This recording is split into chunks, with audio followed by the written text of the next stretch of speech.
We last left Jane after the discovery of Mr. Rochester's crazy wife.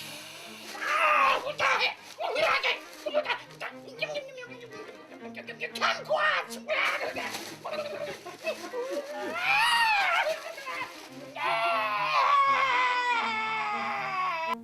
I can't do this, Rochester. Jane flees Thornfield only to have her meager money supply quickly exhausted. She is forced to find alternative means of transport. She scrounges any source she can for food. Do you have some food?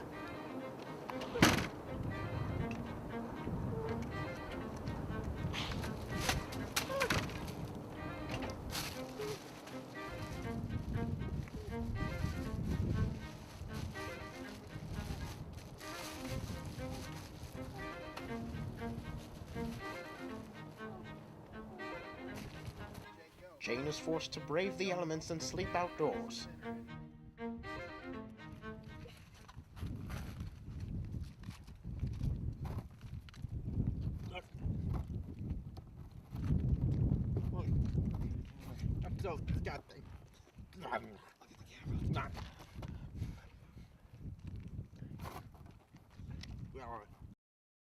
I once had a wise Indian man tell me, wait, maybe he was Mexican.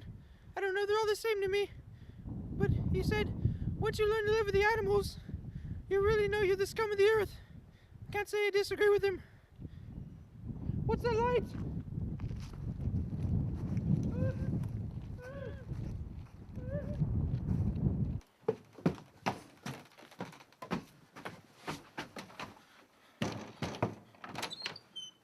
Help!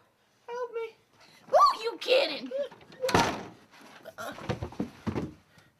But I can't die. I'm leaving Jesus. Fine! Quit your whining and get in the house! I don't want your dead body on my front porch!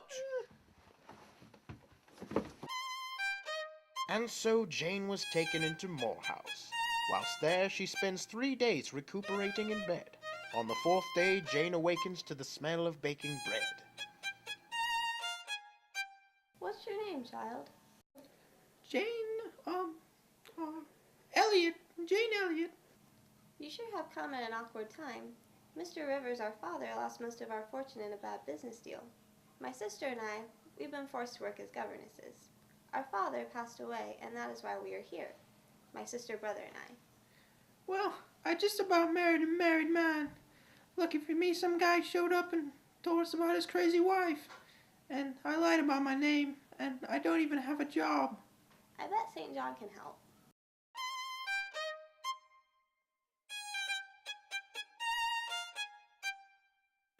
Jane befriends Diana and Mary, who admire her drawings. St. John remains distant and cold, although he is never unkind. After a month, Diana and Mary must return to their post as governesses. St. John finds a position for Jane running a charity school for girls in the town of Morton. St. John's sisters suspect by his restlessness that he will soon leave England for a missionary post overseas. St. John tells his sisters that their Uncle John has died and left them nothing, because all his money went to another, unknown relative. At Morton, the wealthy heiress Rosamond Oliver provides Jane with a cottage in which to live. Look troubled, Jane. Oh, What seems to be the matter? although everyone's so kind and benevolent here, I feel degraded and like I may never be whole again. I know how you feel. I once thought that I'd made a bad career choice. Until God gave me the call. Now I'm going to be a missionary. I've heard people say that. Hello, Jane. I hope you're finding your cottage and employment well to your liking. Oh, yes, everything's fine. But it seems I am troubled. Hey, St. John. Oh, Rosamond. Did you get the letter I sent you? Oh, yes. I got it last night. I meant to thank you for your extraordinary advice. I'm so lucky to have a friend such as you, so handsome, charming, and strong. My darling, I can't get enough of your love, babe. Oops. Girl, I don't know why. I can't get enough of your love, babe.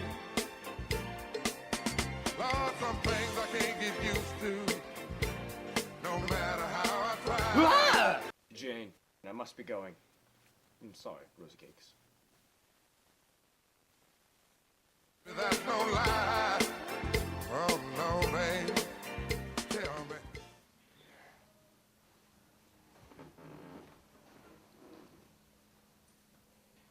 St. John, what are you doing here? Sorry to bother you. We must discuss something. Is it about Rosamond? No, don't be ridiculous. No, it's not about. You guys were all over each other the other day. No. Don't lie to me. You were undressing her with your eyes. All right, fine. She's smoking hot. Fox. I'd tap it in a second. But I want to be a missionary, and that's impossible. Never work.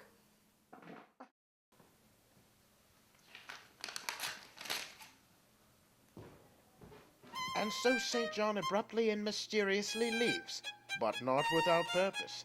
He later tells the story of Jane Eyre, governess from Thornfield Hall that nearly married Edward Rochester, saying that Mr. Briggs sent him a letter explaining that it was very important that she be found. Her uncle John Eyre has died and left her a vast fortune. Unable to keep up the charade, Jane admits her identity. St. John explains that he already discovered this when he saw her signature on her drawing. He also reveals that they are relatives. His Uncle John is her Uncle John, and his full name is St. John Eyre Rivers. Overjoyed with her newfound family, Jane decides to divide her inheritance to accommodate them all. St. John, what's the matter? You seem distant. Rosamond has become engaged to Mr. Granby. It's not necessarily a bad thing. She was kind and courteous, and a partial slut. But this isn't a matter. It wouldn't have worked out. I want to be a missionary. I need someone with stronger faith and morality. Someone like you, Jane. Huh? Jane, I want you to be my wife. To become a missionary and learn Hindustani. It's perfect, Jane. What? I mean, I can go to India with you, but I can't be your wife. We're not even in love. No, Jane. It's God's will. No. No, Jane, come back. It's Christ's will. Ah, Christ. Jane, she totally wants me. Yep. Some minor setbacks. It's only a matter of time.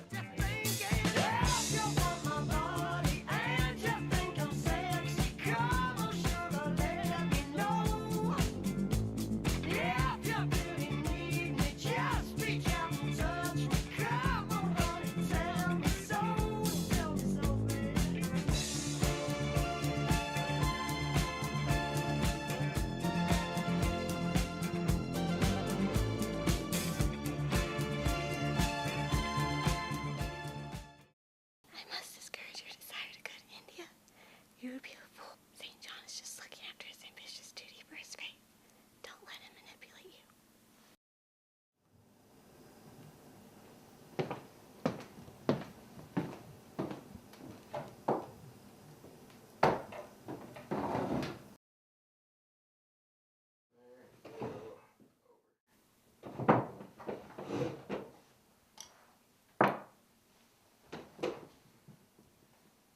Dear Heavenly Father, please, please, please prevent Jane from being such a dumb little, servant who has turned her back on the will of God and is blind, deaf, and dumb to your true will. For Jane to marry me so we can make sweet, sweet, sweet love. Oh, and help the poor little bastard children of India. Amen.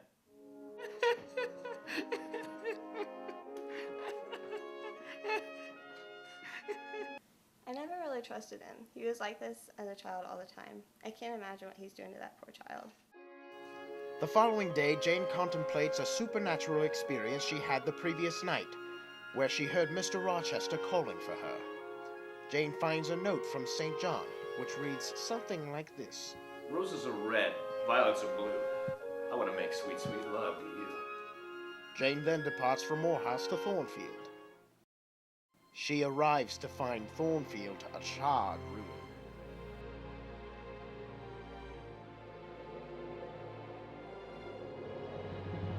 She leaves quickly to try to learn what has happened.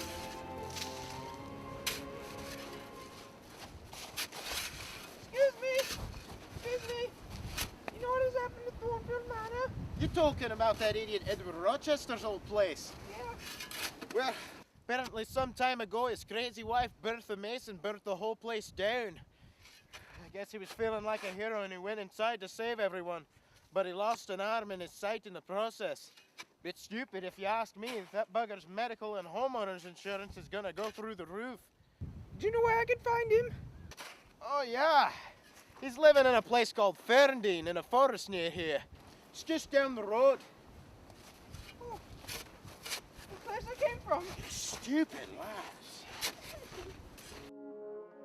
Jane then ventures off in search of Rochester. Jane reaches Ferndine and from a distance sees Rochester reach a hand out the door to test for rain. He returns inside as Jane nears the house. Jane is let inside after knocking. She carries a tray to Rochester, who is unable to see her.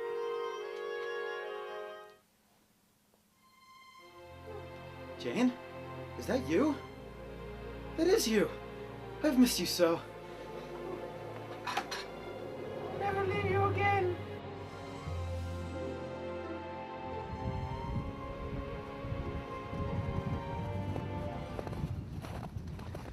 This past year's been so terrible for me. I was nearly destitute until I came across Morehouse. And my poor cousin started hitting on me and asked me to marry him and go to India. So I fled from there. Aren't you sure you like St. John hitting on you? No offense, but he was better looking than you. But he was such a dick. So you have no objections to marrying me? No. My banshee of a wife lit herself on fire and jumped from the third-story window. No, I'd really enjoy marrying you. Jane. Rochester. I couldn't be happier. During their walk back, Rochester relates to Jane that a few nights earlier, in a moment of desperation, he called out her name. Jane does not tell him about hearing his voice at Morehouse.